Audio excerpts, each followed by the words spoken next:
Di umno pula bagi saya simpan apa supaya pi berok segini YouTube channel jenga ka jing tip technology. Pada kan igas ni pula bagi nya ko ban pen EAP ba kumno ba pila ban kamai pisa ba pi recharge ka bill phone nani ka DTH ma. Pi recharge ka TV la ni ka bill phone jang pi kumno pila ban yo pisa. Te link ni kai pi ka ni ka video. Nang kong do pin lai ban download yung new app ma sa sign up, sa sign in. Nang sabuk ka link yung pa description. Te pila ban ka profit jenga ka dai si spot lai pu pra point san ka ngala. Kamai mak kendiat na bang recharge na bang atit tiare ngawan nang ni nau new app tengah kamai tu pila ban iki bon ki niki deal semua ki banang ni te mentang amul ban recharge DTH te pila ban iki kan ka amazon.in ka ai offer kum ni ma pila ban yo kat wait tengka menta ada free recharge na amazon tingin like na pok chrome ma pila ban i kala load mentas pok chrome pila ban kila thol rewards activated ma mentan jepang dengan nyala any option DTH recharge mah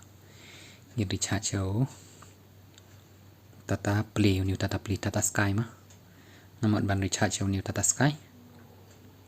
te pila ban i mencuba ki jokot Tata Sky mentau kerteng Tata Play mah dengan pendap yo new subscriber ID lah ni registration mobile pila ban i ngala pendap hang ni dan pendap iki number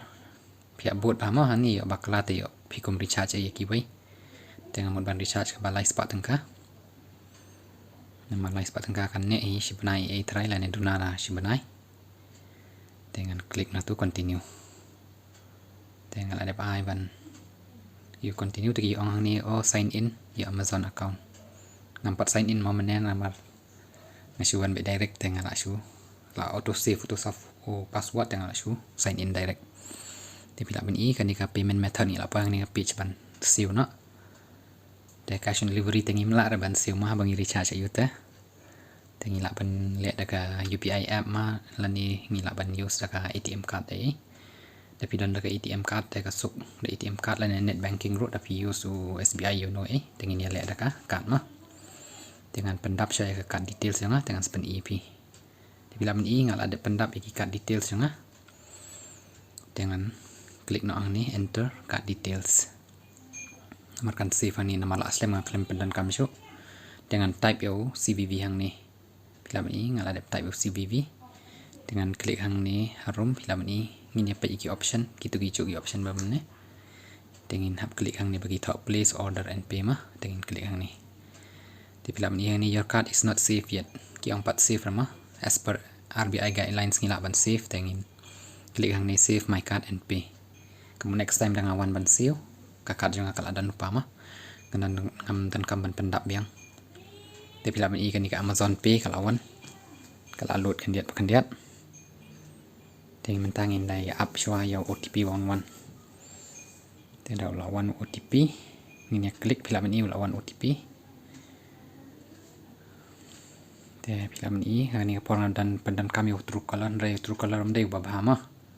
ngala bakal ban lecadin dengan tangin ya biang situ page mah ingin type itu OTP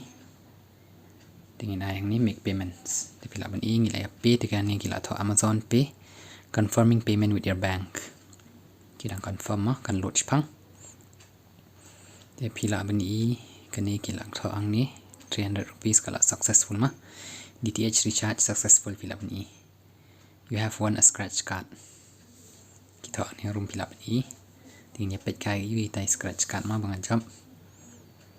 dengan ya scratch kai kita win up to rupees 20 back minimum order rupees 25 dengan hap scan and pay dengan scan and pay ngilak ban use kan ni mah ngilak ban use arpau dengka shala deh dengan ada ban ayu tu film ni kita tahu ni DTH recharge successful dengan ya late biang show tu app mah tu bangan yo pisah tapi film ni menangi wanang ni kan load by direct Chrome tapi lah bani ka pisah jangan kadai si spot lai pra point san pau tengka tapi lah bani ni did you shop on Amazon recharge dengan ini yes I did the all is well Amazon recharge will take up to 72 hours kemudian pu arkan takan set track mah pin sayo no ya ka profit dem ta kasngi ngala yo ka profit film ni si spot san pau tengka kala dan ka profit min jangan rai last time ka don si spot lai pau kan nora film ni kadai point san pau tengka ngala yo ya kan ka profit di kala dan tu va Europe pila ban iki la tha 6% pudang ka The reward successfully tracked will be confirmed by 24 December 2022. They kan confirm adu ar sau tarik December namar sbu yo fi cancel ye. Te tangkum tu pila man kamai pisah haba pi recharge DTH ro. Te kublai sibun ma pila pa ye video janga.